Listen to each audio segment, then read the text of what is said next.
Coming up on DC News Now this morning, Loudoun County Schools former superintendent wants charges against him to be dropped. That is right. The charges stem from his alleged mishandling of student sexual assault case. A look at what's next in his indictment coming up. Plus, new data shows the cost of raising a child on the rise across the DMV. We'll break down the numbers and what leaders are doing to help. Shanika, good morning. Good morning. Officials working to increase safety on Lee Chapel Road in Fairfax County. A look at the changes and what they mean for your commute. Jackie? Well, Shanika, out there this morning, a bit of a cooler start out there. Seeing some spots starting off in the 50s, even lower 50s, back out towards our western zones. Now, later on today, we'll see those 70s and sunshine. More details and what you can expect for the rest of that 7-day. That's all coming up. The station covering all of the DMV. This is DC News Now. All right, it is 7 o'clock now on a Thursday morning, starting off with a live look outside. A cooler start to our morning, which is great to feel. But thanks for starting your morning with us here on DC News Now. I'm TANIYA Wright. Yeah, good morning to you. I'm Corey James. Shanika's tracking your commute this morning and also saying chitlins is American. I know. That's an American thing. Really? You think? Where else would it be from? I have no idea. I think it's Southern. Everyone I would say know. it's more Southern because I've never... Well, no, see, Had what the you're pleasure. saying is, well, if you notice, though, people from other countries, like my family's Caribbean, we do not eat chitlins. I know a lot of people from other countries like Africa do not eat chitlins. Okay. But all other people I know who do, they're from here. From the States. So, yep, so that's why it's an American thing. I would agree that it is So you something wouldn't that say happens here, but I think Jackie's, What? well... So you wouldn't say it's an American thing, you would say it's only a Southern thing? I think it's a Southern thing. Really? I don't I'd think say more anyone Southern. in New Jersey, Philadelphia... But it's all America. Alyssa, Florida director, you eat chitlins? No, she's Caribbean. Alyssa's Kenny, from do the you eat Caribbean. chitlins? Now, I've heard of them in New Jersey, but that's about I've it. seen them in grocery stores. Right, but should we? Two Americans, by the way. No, they're not. She's Caribbean. Oh, you're Alyssa's Caribbean. Caribbean. Okay. Well, Corey. now. Okay, they are. Know your coworkers. They are saying it's time for weather. Sorry. Obviously. They're going to have to cut Jackie out of this. Forgive me. No weather, no Forgive traffic. me. Go ahead. Take it don't away, need Jackie. Thank you, Corey. Mayer. Temperatures right now. 50s and 60s right now. This is a runaway train with this, with all this going on. Anyway, we're talking about upper 50s in Hagerstown, mid 60s in DC. We're low 60s Culpeper, low 50s Woodstock and Luray. Bit of a difference, nearly 5, even close to 10 degrees cooler than yesterday morning. A noticeable difference across the region. At least we're tracking the dry conditions right now across the area. No need for the umbrella out there for your Thursday. We'll be seeing the mainly sun-filled skies, beautiful conditions, low humidity, and temperatures gradually warming up. We're looking at those high temperatures today, upper 70s later on this afternoon, close to 80, at least in DC, but we'll likely see those low 80s down towards Fredericksburg, but many of us into the 70s later on this afternoon. Get outside and enjoy it. Now, will traffic be enjoyable on your morning commute? Well, I know Shanika will have that answer. How's it looking out there this morning? All right, so you are looking pretty slow out there. This is BW Parkway heading north and southbound. So right near Hanover Road is where you're going to find heavy delays here. Now, you are going to find a crash heading southbound just past Route 100. So do beware of the situation here. But again, Anne Arundel County, it's really not looking good for commuters on both ends. If you're heading to BWI Airport, do expect major delays, and you're seeing major delays heading southbound as well toward the district. All right, Shanika, thank you. Time right now is 7:03. The former Loudoun County Public School superintendent accused of mishandling sexual assault cases involving students is expected back in court. That is right. Dr. Scott Ziegler is facing 3 misdemeanor charges. Our Liberty Zabala is live outside of the courtroom, breaking all this down for us this morning. Liberty, good morning. Good morning, TANIYA and Corey. Well, Dr. Ziegler's pretrial motion is set here for later this afternoon, and his team is trying to get all of his charges dismissed, and they are now accusing the Virginia Attorney General's office of misconduct. Now, in his motion, Dr. Ziegler's defense claims his constitutional rights are being violated in this case, according to WTOP.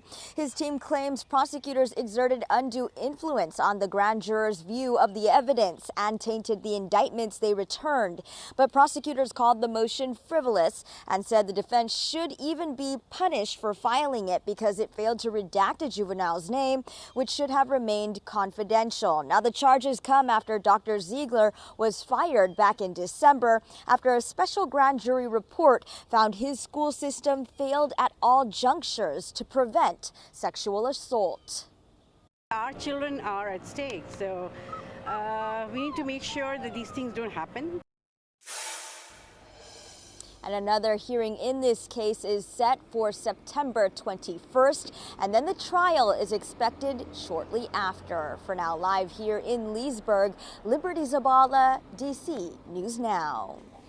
Thank you, Liberty. Your time right now is coming up on 7:05 this morning. Duval High School in Prince George's County ramping up security after a 16-year-old was shot and killed while walking home. New metal detectors were installed in the building yesterday. Students will need to walk through them to get to school and even sporting events. It's another tool that we use to address the safety and security concerns for the school system. We're changing our policies, procedures, which focusing on training, we're focusing on how we deal with situations. So it's one of the many things that we'll do to address it.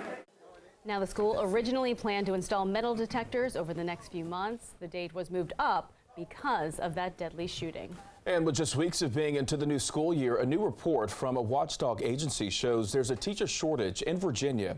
According to JLARC, 5% of teaching positions are open in the state. That is reportedly up 1% in comparison to last year. The report says a state-specific required test is contributing to the problem. And Governor Youngkin is now calling to get rid of that test. We should have a standard certification process that is equal to what other states are doing, so that we can have teachers who can come here from other states when they move and go to work right away.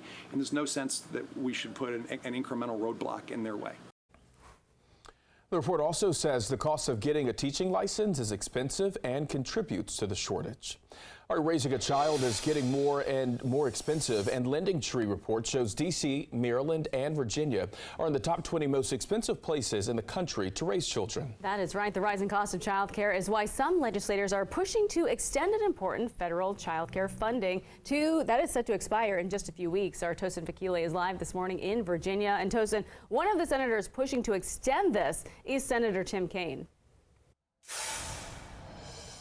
Hey, TANIYA and Corey, good morning. That's correct. Senator Tim Kaine, along with some others in Congress, introduced that bill, the Child Care Stabilization Act, that will extend federal funding that they say will make child care providers stay open and continue to serve families and children. Now, in that Lending Tree survey that you guys mentioned, it did say D.C. is the third most expensive place to raise a child. Maryland ranks 5th most expensive, and Virginia 13th most expensive place to raise a child. Legislators say without this new bill that was introduced for federal funding, some child care providers could close. They say the initial federal funding started because of the pandemic and the impact of that. And they say that getting that funding kept 220,000 child care providers across the nation afloat over the last few years. Senator Kaine says the lack of affordable child care in America is holding back families, workers, and the economy. He described it sort of like a domino effect: the cost of child care, the labor market, and the workforce that's out of work. They're out of the workforce because they can't find and afford high quality, affordable childcare. I agree with Representative Clark. We've got to do this first to make sure that we don't run over this cliff. What the cliff would mean in Virginia is the loss of childcare spots for about 80,000 kids, and probably the layoffs of nearly 2,800 early childhood education workers. Now, legislators say the Child Care Stabilization Act will provide funding each year for the next 5 years to continue the Child Care Stabilization Grant Program. Now, the current funding is set to expire in a matter of a couple weeks at the end of September. So September 30th. Coming up in the next half hour, I'll tell you just exactly how much they say child care has gone up in a matter of 5 years and give you more details on this new bill that was introduced. But for now, we're live in Virginia. I'm Tosin Fakile for DC News Now. Back to you. All right, Tosin, thank you. Time right now is 7:08. Ahead of next week's early voting in Virginia, a local group protecting people with disabilities is planning to gather at George Mason University today to help improve voting conditions for those with special needs. Now, RevUp says voting accommodation is necessary, and members are working to create accessible spaces. They're also putting emphasis on mail-in ballots and curbside voting. Organizers say voting areas at times can be overwhelming for people with disabilities. It was incredibly packed, and the noise was incredibly overwhelming. But at that moment, I was a deer in the headlights. The vote establishes that, we're not voiceless. The group is meeting today from 11 a.m. until 2 o'clock this afternoon at George Mason.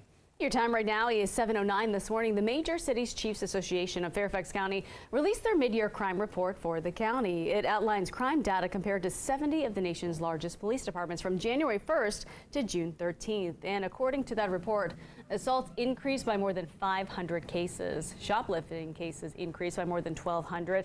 However, decreases in cases involving homicide, sexual assaults, and robbery make Fairfax the safest of the 70 jurisdictions that were surveyed. A person is dead after a shooting happened in Hyattsville. Police say it happened on Newton Street just before 7:30 last night.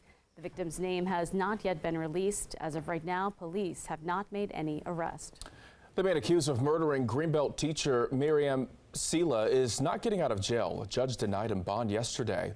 Now, during the hearing, a judge described the case against Harold Landon III as horrific and called the suspect a danger to the public. Court records say that he has allegedly abused other women. Now, he was previously in custody for a domestic case involving the mother of his child. Prince George's County State's attorney says Landon's involvement in Sela's death is clear. The cover-up and the attempt to really ensure that no one could identify the body, from my perspective, was deliberate. The suspect's defense team claims the evidence in this case is circumstantial. Investigators used phone records and a witness account to arrest him.